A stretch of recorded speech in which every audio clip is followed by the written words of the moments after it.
Well, hello there and welcome to another J&J Tabletop video. My name is Jake, and today I'm going to talk to you about the rules for dual wielding in the 2024 rules update. This has been a topic of some very understandable confusion and debate, but don't worry, I understand what the rules are and how they work together, and I'm going to walk you through each step of the way and then even provide proof as to why what I'm telling you is correct. There's a good amount to get to, so let's get started.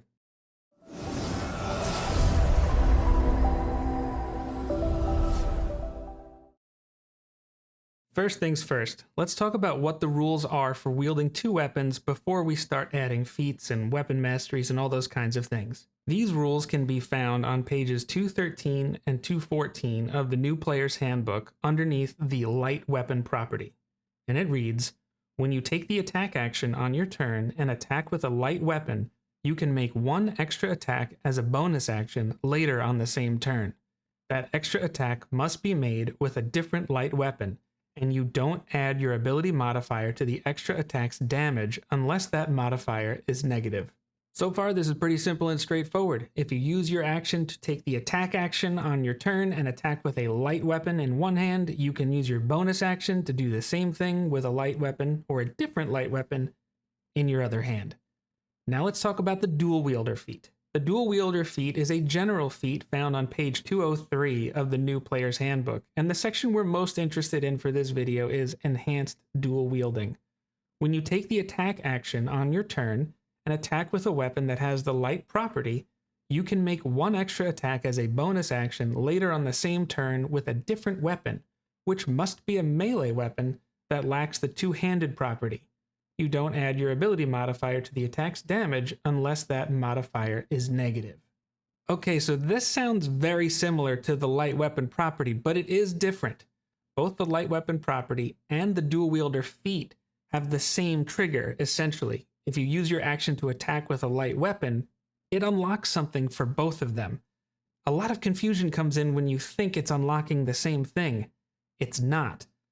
The light weapon property unlocks a bonus action attack with a different light weapon, where the dual wielder feat unlocks a bonus action attack with a melee weapon that lacks the two-handed property. I know it might sound like this is just some rules lawyer jargon to try and squeeze an extra attack. The thing is you just have one bonus action to use. Obviously, I think you probably can see where this might be headed later on in the video, but the key to understanding this might be in the two-weapon fighting style feat. Let's take a look. The two-weapon fighting style feat can be found on page 210 of the New Player's Handbook, and it reads like this. When you make an extra attack as a result of using a weapon that has the light property, you can add your ability modifier to the damage of that attack if you aren't already adding it to the damage.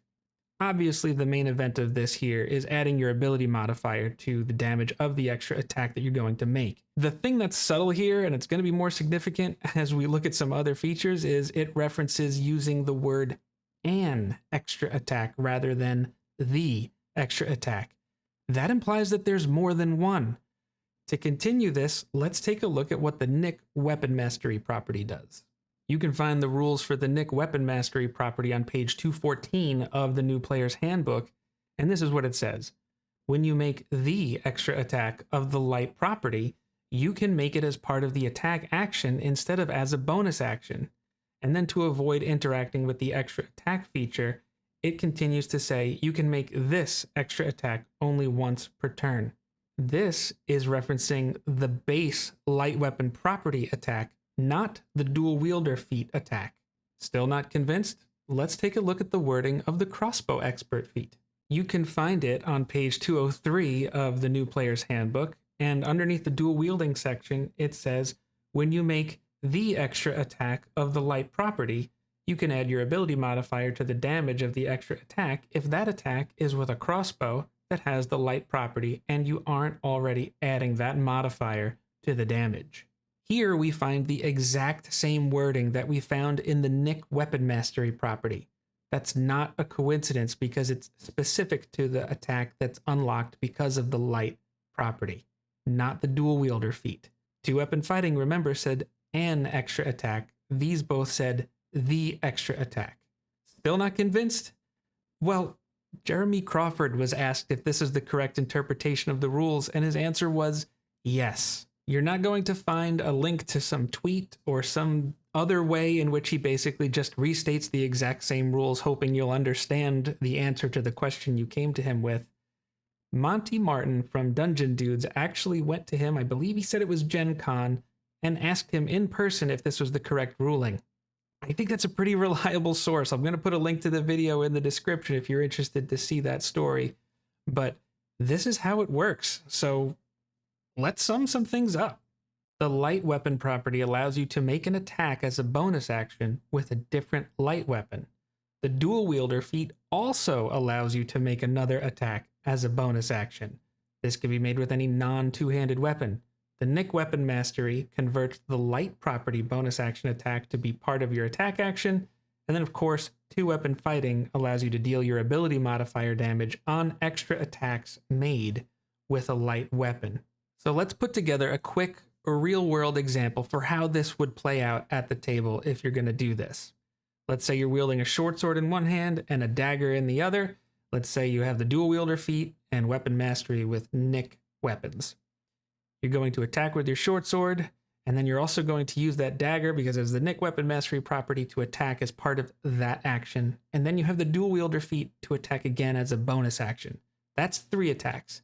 If you have access to the extra attack feature, that's 4 attacks. And with two-weapon fighting, you could deal your ability modifier damage to all of them.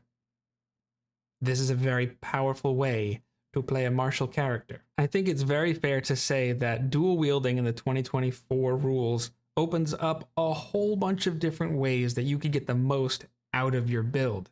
You might keep things simple as a rogue and try and find that path to sneak attack damage without having to rely on your Polar Master Fighter being within 5 feet of a target you want to hit with sneak attack. Maybe you do just want to deal a whole buttload of damage and you're a barbarian raging and you're like, cool, now I deal my rage damage 4 times around. Great. Maybe you want to use Hunter's Mark or Hex and effectively turn those short swords into great swords. Don't underestimate the power of stacking dice, by the way. In fact, we've got a video on Conjure Minor Elementals. Very strong. Or maybe damage is great, but you look at the weapon masteries and you have some other goals. And you say, I can deal with 3 attacks around. I'm not going to use a Nick weapon in my offhand. I might do something like inflict slow and push and really just dominate the action economy that way. But those are just some rough ideas as to how you might get the most out of your dual wielding character, and I want to hear your thoughts and plans for how you plan on building out yours. Let me know in the comments section below. I hope you found this video helpful. If you did, please consider giving it a thumbs up, maybe sharing it with someone that might need help on the topic, and subscribing to the channel. We also have some videos on screen that I would recommend, and yeah, I hope you really enjoy playing with this and being that mad scientist when you build out your characters. Thank you so much for watching, everybody. Take care.